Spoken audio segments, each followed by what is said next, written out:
কেমন আছো তোমরা? আশা করছি খুব ভালো আছো, আমিও ভালো আছি। তো আমার এই গেট আপ দেখে বুঝতেই পেরে গেছো আমাদের এখানে খুব ঠান্ডা পড়ে গেছে। আর তোমাদের এখানে কি ঠান্ডা পড়েছে না এখনও গরমের মতনই লাগছে? তো আমাকে নিশ্চয়ই কমেন্ট করো। তো যাই হোক, আমি 3:30টায় ওঠার পরেও না ঘুমিয়ে আবার 6:30টার সময় উঠে তোমাদের সাথে ব্লগ শেয়ার করছি। এটার জন্য একটা হিউজ থামস আপ দাও। দেখা হচ্ছে নেক্সট ভিডিওতে, না নেক্সট কী করছি, স্টে টিউন। গাইস দেখো, 6:20 সময় উঠেছি মানে শোয়া থেকে, তারপর 6:40 অবধি আমি জাস্ট ক্যামেরা ধরে তোমাদের সামনে কী ইন্ট্রো দেবো সেটাই ভেবে গেছি। তো যাই হোক, এই হচ্ছে আমার আপডেট দিলাম তোমাদেরকে, এরকমই করতে থাকি আমি, এই জন্য আমার লেট হয় সব কাজে। আর এই হচ্ছে আমার বেডের অবস্থা। তো এইগুলি আমি গুছাই, তারপরে দেখা হচ্ছে নেক্সট কী করছি। চলো তোমাদের সাথে না একটা নতুন মানে আমাদের ঘরের নতুন একটা সদস্যর সাথে তোমাদের একটু দেখা করাই, ঠিক আছে? দেখো মিয়া,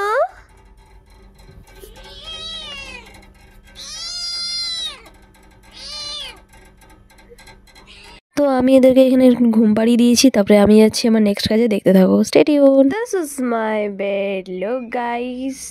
ঠিক আছে, আমার বেড গুছানো কমপ্লিট। তো এবারে আমি হব ফ্রেশ। তো ফ্রেশটা হয়নি, তারপরে কী করছি সেটা নিয়ে আসছি। হিও আই এম রেডি গাইস। তো আমি একটু যাচ্ছি একটা জায়গায়, তো কোথায় যাচ্ছে কী করছি সেটা তো তোমরা দেখতেই পাবে। তো যাই, তো দেখা। সকালের এই ভিউটা দেখতে কি দারুণ লাগে না? আর তার সাথে দিয়ে গ্রিনারি। গাইস, তো আমি যাচ্ছি হচ্ছে শমশেরপুর, যেখানে আমাদের আরেকটা বাড়ি আছে। তো চলো আজকে তোমাদের সাথে শেয়ার করবো। चलते चलते हम लिरिक्स भूल गए बट चलते ही रहे। তো যাই হোক, আমার এই ফাটাফাট শুনে তোমাদের লাভ নেই কোনো। তো এই সুন্দর ভিউটা দেখো, আর আমাকে নিশ্চয়ই বলো এই মর্নিং ভিউতে তোমাদের কি সাইকেল চালাতে ভালো লাগে আমার মতন? আর যদি ভালো লেগে থাকে তো আমাকে কমেন্ট করে যাবে। তো আমার কিসমত খারাপ গাইজ যে এই গাড়ির যুগেও আমাকে সাইকেল নিয়েই ট্রাভেল করতে হয়।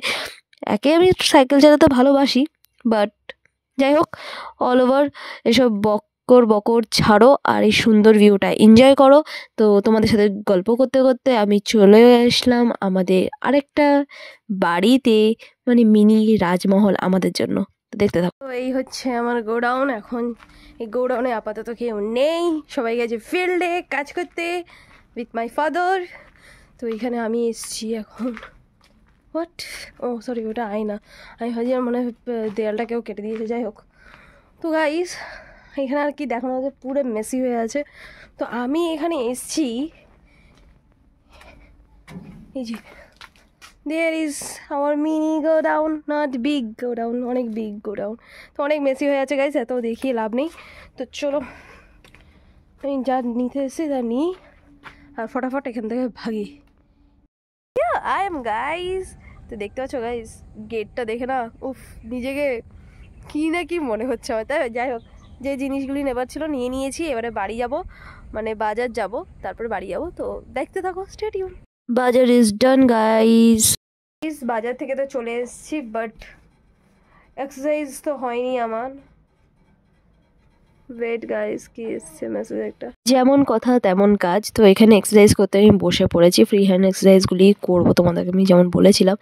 তো আমি তো জিম করতাম, আর এখন 1 বছর আই থিঙ্ক হয়ে গেছে আমি জিম ছেড়ে দিয়েছি। তখন অনেক ওয়েট লস করেছিলাম, আর এখন একটু গেনও করে ফেলেছি। তো ডায়েটিং আবার মেনটেন করা শুরু করেছি, জানি না কবে আবার ওয়েট লস হবে আমার। তো সত্যি কথা বলতে গেলে এক্সারসাইজ আমি করতে পারি না রুটিন ওয়াইজ, কিন্তু আমি চেষ্টা করছি যে রুটিন ওয়াইজ করবো। প্রত্যেক দিন চেষ্টা করি, মানে ভাবি, কিন্তু আমি পারি না। তো যাই হোক, এখানে এক্সারসাইজ আমার অলমোস্ট কমপ্লিট। আর হ্যাঁ, আমি একটু নিজেকে ভালোবাসি। তো এখানে তোমরা দেখতেই পাবে, আমি একটা সুন্দরী পোজ দিয়ে দেবো। তো গাইস, গরম জলটা খেয়ে নেবো, তারপরে ব্রেকফাস্ট করবো। আজকে হচ্ছে idli, ding ding ding ding ding. তো ব্যাস, এই খাওয়া দাওয়াগুলি করি, তারপর তোমাদের সাথে দেখা করতে। তো গাইজ আমি নিয়ে এসেছি কালাকান। কারা কারা কালাকান খেতে ভালোবাসো বলো তো আমাকে। আমি তো ভালোবাসি, আর তোমরাও যদি ভালোবাসো তো কমেন্ট করো আমাকে। তো নেক্সট কী করছি দেখা যাক, দেখতে থাকো। সবজি নিয়ে বসে পড়েছি কাটাকাটি করতে, দেখতে থাকো। রান কমপ্লিট হয়ে গেছে, এবারে করবো রান্না। অলরেডি সবজি কাটা হয়ে গেছে আমার, দেখলেই তোমরা। তো রান্না হচ্ছে, আজকে করব কি করি চলো শেয়ার করব। লাল শাক হবে, বাঁধাকপির বড়া হবে, আর হবে ধনেপাতা বাটা, আর বাকি যা আছে। তো গাইস পড়ানো হয়ে গেছে, এখন যাচ্ছি বাড়ি। আর বাড়ি গিয়ে এখন একটু হাঁটাহাঁটি করবো। তো দেখা হচ্ছে কি করতে থাকি, দেখতে থাকো। বাড়িতে এসে আমি রেডি হয়ে গেলাম একটা রিসেপশন পার্টিতে যাওয়ার জন্য। দিদার জোড়াজোড়িতেই আমি রেডি হলাম। তো অল ওভার আমার এই লুকটা কেমন লাগলো নিশ্চয়ই বলো। আর রিসেপশন পার্টিতে গিয়ে কী করলাম কী না করলাম সেটা নিয়ে খুব তাড়াতাড়ি একটা মিনি ব্লগে আসছি। তো দেখতে থেকো, দেখা হবে নেক্সট ভিডিওটা।